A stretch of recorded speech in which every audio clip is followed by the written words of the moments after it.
은혜로우신 하나님, 언제나 우리를 변함없이 사랑하시는 아버지, 오늘도 주님 전으로 저희들의 발걸음을 인도해 주심을 감사합니다. 내 힘으로, 내 노력으로 나온 것 같지만 성령께서 우리의 단잠을 깨워주시고 우리의 마음을 주장하시고 하나님 말씀을 사모하게 하시며 주님 전에 나오도록 이끌어 주신 줄로 믿습니다. 감사를 드리오며 이제 오늘도 말씀을 듣겠습니다. 우리의 영의 길을 더욱 크게 활짝 열어 주시옵소서. 주님의 세미한 음성을 듣게 하여 주시옵소서. 또한 말씀을 들을 때 말씀 한마디 한마디가 우리에게 꿀송이보다 더 다른 하나님의 귀한 생명의 양식이 되게 하여 주시옵소서. 또한 말씀을 들으면서 성령께서 주시는 기도의 제목을 가지고 오늘도 하나님께 믿음으로 하나님 영광을 위해서 부르짖어 간구할 때 응답해 주시옵소서. 말씀을 듣고 하나님께 간구할 때 우리의 문제를 해결해 주시옵소서. 앞길을 열어 주시옵소서. 날마다 승리의 삶을 살게 하여 주시옵소서. 오늘도 장학헌금 감사의 물을 드린 사랑하는 성도들이 있습니다. 일일이 호명하시고 저들의 삶에 복에 복을 주시고 더 많은 것, 더 큰 것, 더 귀한 것, 값진 것을 넘치도록 채워 주시옵소서. 그래서 늘 하나님 앞에 드리기를 힘쓰는 복된 삶을 살게 하여 주옵소서. 육신의 질고로 고통당하는 성도들, 연약한 몸을 이끌고 나왔을지라도 하나님의 사랑의 가슴으로 품어주시고 능력의 손으로 안수하여 주시옵시고 새롭게 하여 주시옵소서. 강건케 하시옵소서. 악한 모든 병마를 나사렛 예수 그리스도의 이름으로 확실하게 제거하여 주시옵소서. 또한 이제 수능이 얼마 남지 아니했습니다. 우리 수능생들 그 마음을 하나님께서 붙들어 주셔서 그 마음의 평안을 얻게 하여 주시옵시고 확신을 갖게 하시고 자신감이 넘치게 하시고 담대하게 하시고 끝까지 열심히 최선을 다해 노력하게 하시옵소서. 가브리엘 찬양대 오늘도 찬양을 했습니다. 하나님 영광을 받으시옵소서. 찬양대원 한 사람 한 사람을 하나님께서 붙들어 주시고 성령의 충만함을 주시옵소서. 우리 교회의 모든 면에 더 열심히 충성하는 좋은 일꾼들 다 되게 하여 주시옵소서. 예수님의 이름으로 간절히 기도드리옵나이다. 아멘. 우리 옆 사람 손잡고 대단합니다. 대단합니다. 감사합니다. 우리 가브리엘 찬양대는 오늘까지 5번. 너무 훌륭해. 박수 한번 쳐줘.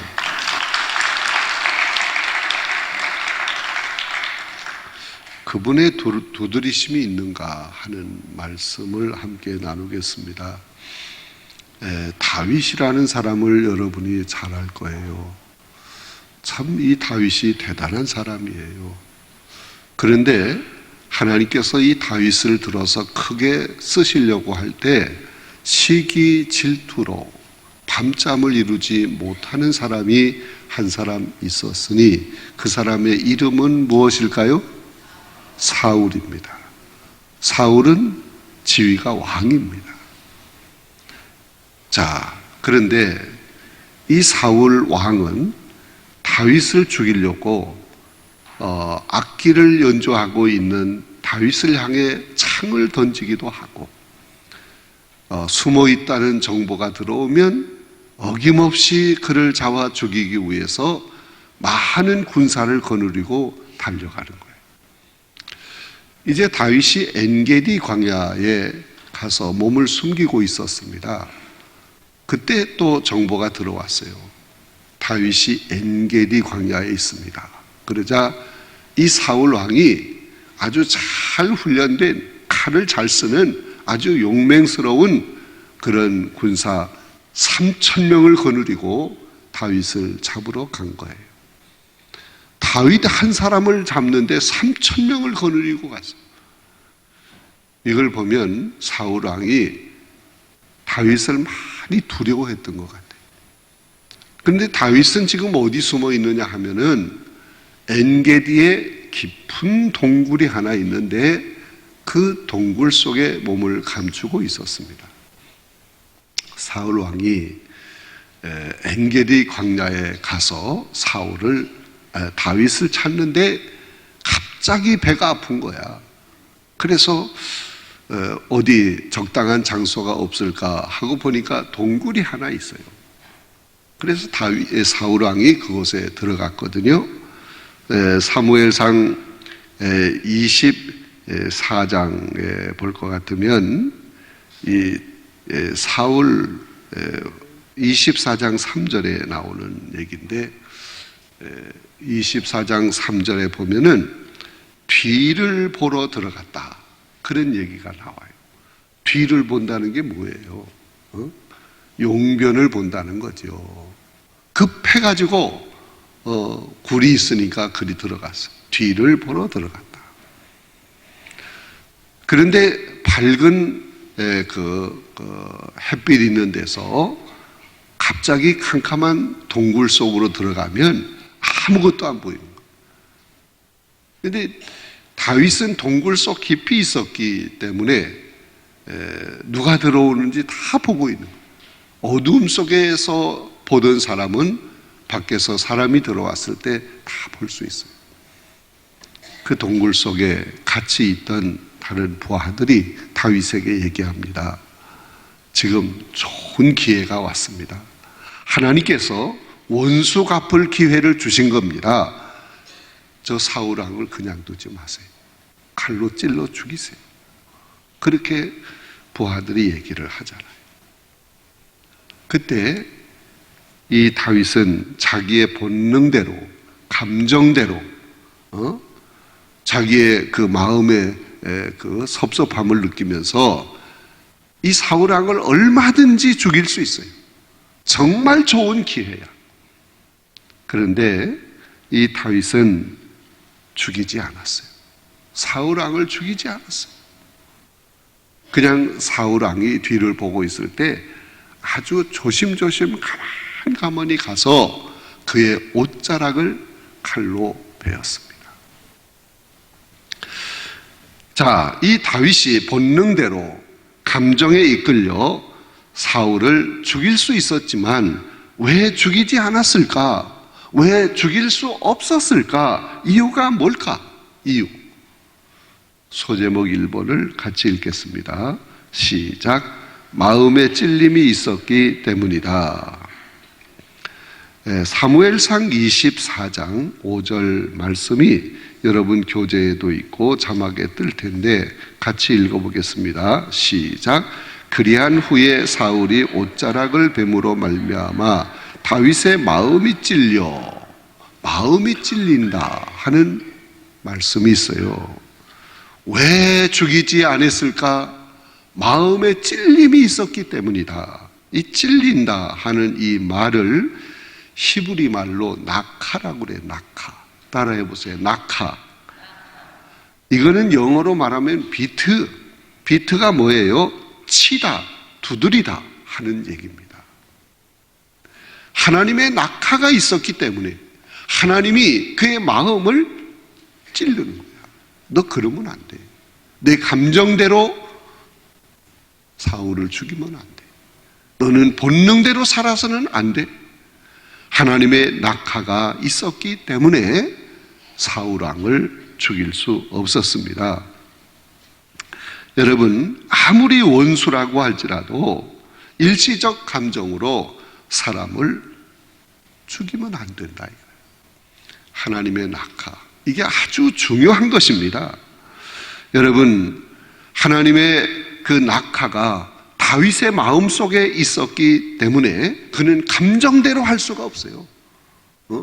자기 좋을 대로 할 수가 없어. 자기 마음대로 할 수 없어. 생각 같으면 죽이고 싶지. 그렇게 자기를 못 살게 굴고 자기를 죽이려고 혈안이 되어서 3,000명을 거느리고 쫓아오고, 생각해보면 너무너무 괘씸한 거야. 이럴 수가 없다는 거예요.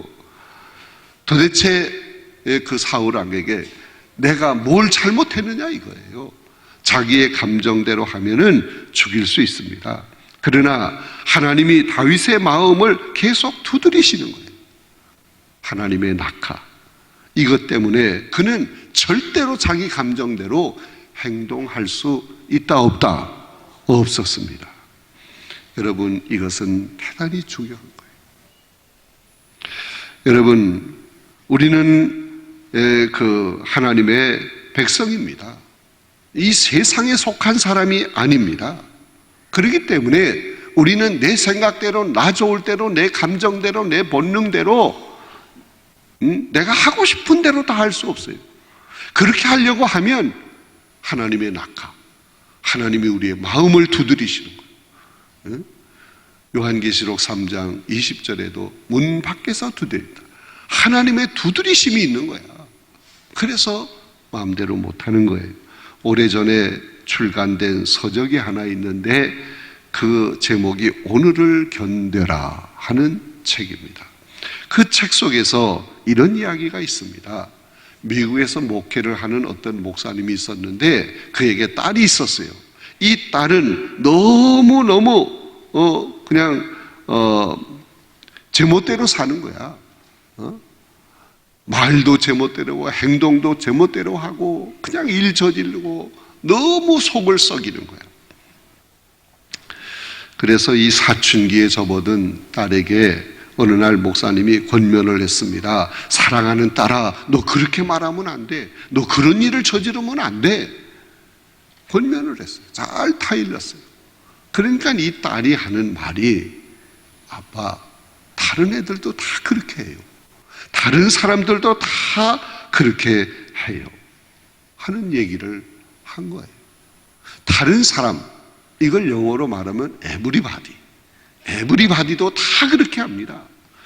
그 말을 듣고 목사님이 뭐라고 얘기를 했겠습니까? 사랑하는 딸아, 너는 에브리바디가 아니야. 너는 모든 사람과 똑같이 그런 삶을 살아서는 안 돼. 너는 에브리바디가 아니고 너는 하나님의 딸이다. 하나님의 사랑을 받는 백성이다. 하나님의 딸이다. 그러면서 넌 그렇게 하면 안 된다. 오늘날 세상 사람들은요, 자기 충동대로 살아요. 하고 싶은 대로 살아요. 자기 좋을 대로 살아요. 자기 감정대로 살아요. 마음 내키는 대로 살아요. 여러분, 가정이 있든 없든, 아내와 남편이 있든 자식이 있든 없든, 결혼을 했든 안 했건 자기가 좋은 사람이 있으면 뺏는 거예요. 밀치고 들어가서 자리를 차지하는 거예요. 그런 일들이 너무너무 많아. 여러분, 텔레비전의 드라마를 보면 되게 그런 얘기들이 많습니다. 매일 저녁 MBC 7시 15분에 보면 위대한 조강지처 있어요.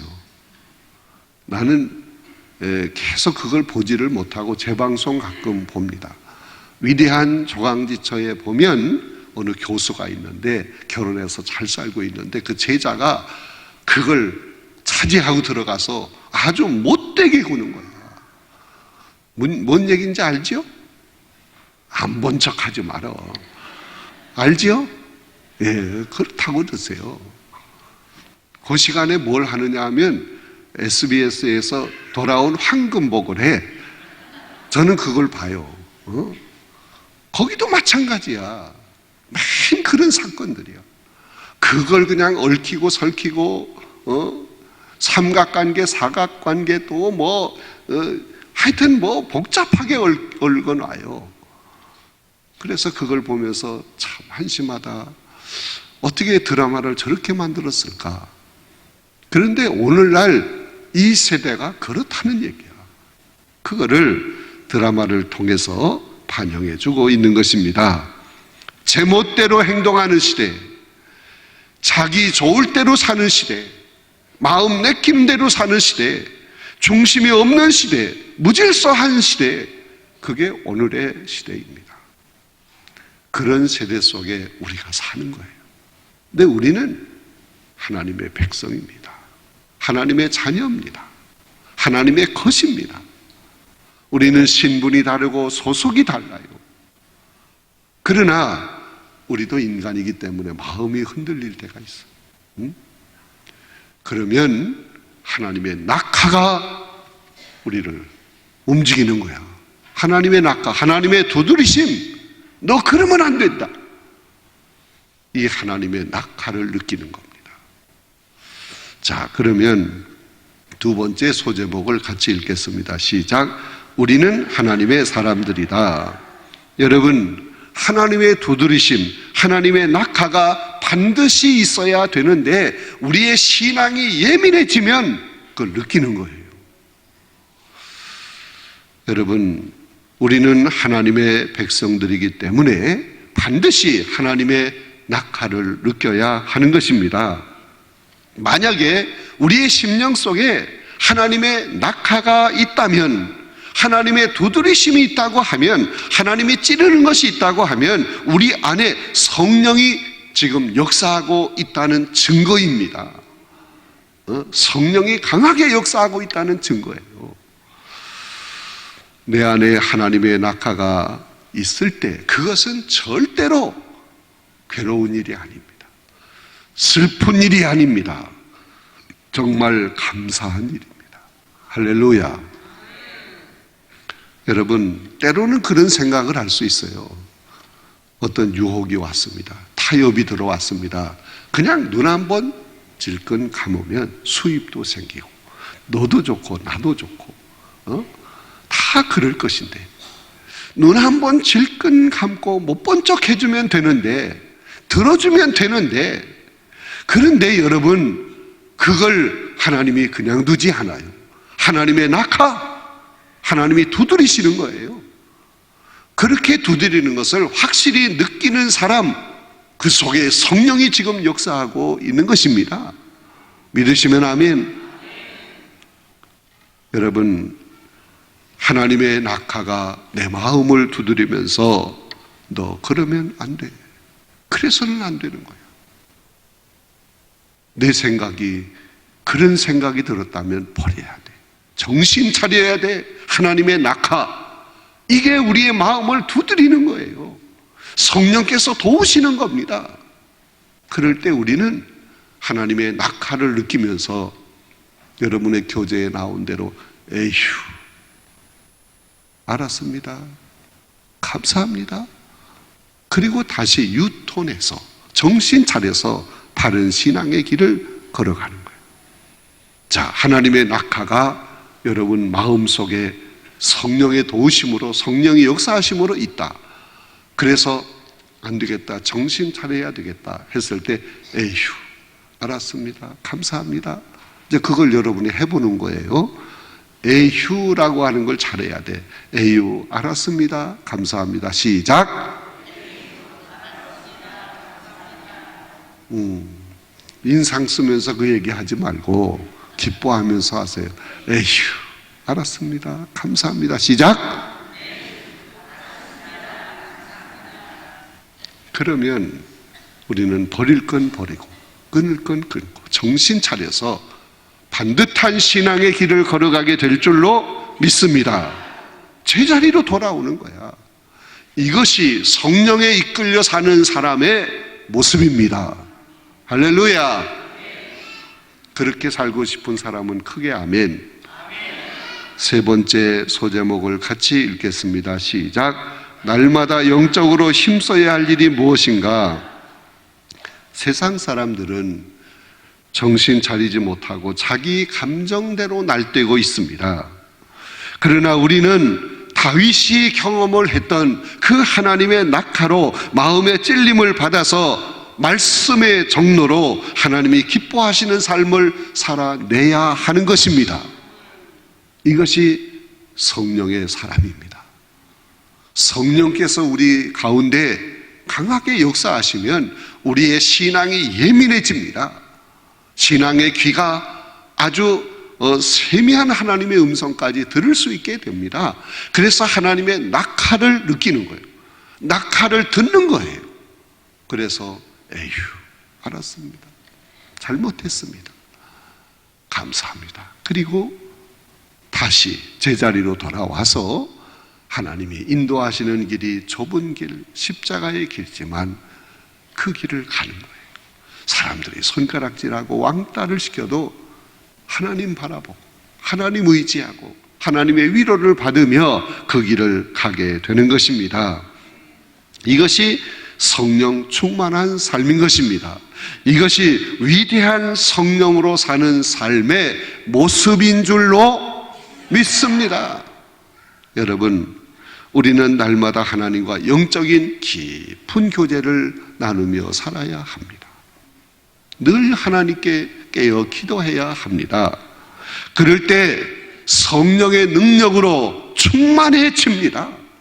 성령의 능력으로 충만해진 사람은 순간순간 두드리는 소리, 하나님의 낙하를 느끼는 거예요. 깨달아 아는 것입니다. 그래서 잠깐 흔들렸다가 똑바로 서는 거예요. 발을 헛디뎠다가 다시 제자리로 돌아오고. 그래서 하나님이 기뻐하시는 신앙의 정로로 반듯하게 달려갈 길을 달려가게 될 줄로 믿습니다. 하나님의 영광을 위해서 살게 될 줄로 믿습니다. 오늘 그분의 두드리심이 있는가? 그분의 두드리심이 뭐예요? 하나님의 낙하입니다. 순간순간 이 하나님의 낙하를 느끼시기를 바랍니다. 할렐루야! 이제 며칠 남지 않았어요. 끝까지 완주하세요. 승리하세요. 오늘 나오신 분 가운데서 내일 새벽에 눈을 뜨기는 떴는데 너무 힘들어 피곤해, 오늘은 쉴까? 그럴 때 뭘 느껴야 돼요? 하나님의 낙하, 하나님의 두드리심을 느끼는 거예요. 그러면 안 되지, 벌떡 일어나서 내일 새벽에도 나오는 거예요. 할렐루야. 옆 사람 눈을 쳐다보고 얘기해 보세요. 뭐라고 얘기해야 돼요? 시작. 네, 내일 새벽에 또 만납시다. 내일 게으름을 떨려고 하면 반드시 하나님의 낙하가 여러분의 마음을 두드릴 거예요. 그러면 주저하지 말고 벌떡 일어나야 돼. 달려나와야 돼. 완주해야 합니다. 승리하시기를 바랍니다. 그리고 이제 우리가 은혜를 많이 받았어요. 벌써 성령의 역사가 일어나고 있습니다. 어떤 사람은 벌써 기적적인 놀라운 하나님의 역사를 체험하고 있습니다. 제 귀에 들려옵니다. 하나님께서 여러분의 문제를 해결해 주실 줄로 믿습니다. 놀라운 은혜를 주실 줄로 믿습니다. 큰 역사가 일어나게 될 줄로 믿습니다. 이미 하나님의 은혜를 충만하게 받은 사람, 이것은 나 혼자 간직하기 너무 힘들어 어려워, 사람들과 같이 나누고 싶어, 쉐어하고 싶어, 이런 사람은요, 간증하세요. 간증문을 빨리 만들어 보세요. 그래서 이제 우리 간증 시간을 드릴 때 그때 간증하면서 같이 받은 은혜를 나누면 좋겠어요. 또 많은 은혜를 받았으니까 우리는 하나님께 감사해야 돼. 입으로만 감사하면 안 돼. 여러분 성경에 보세요. 하나님 앞에 나와서 예배 드릴 때 반드시 제물을 가지고 나와. 제물이 뭐예요? 옛날에는 양이었습니다. 그러나 지금은 어떻게 그걸 우리가 드려요? 우리는 하나님이 주신 것, 예물을 준비해서 마음을 담고 감사를 담고 그래서 드리는데 그게 제물이란 말이에요. 제물. 제물이 없는 예배 하나님 안 받아요. 그래서 받은 은혜 감사하는 마음으로 매일 하라는 건 아니고 한 번 이상은 여러분이 감사 예물도 하시고 장학 헌금도 좀 많이 협력을 해주시면 우리 아이들 얼마나 이쁩니까? 신앙으로 잘 자라날 수 있습니다. 여러분이 다 같이 힘을 모아 주시기를 바랍니다. 다시 한번 마지막 기도하기 전에 인사 시작. 내일 새벽에 또 만납시다. 주여 한번 크게 외쳐 부르고 기도하겠습니다. 주여!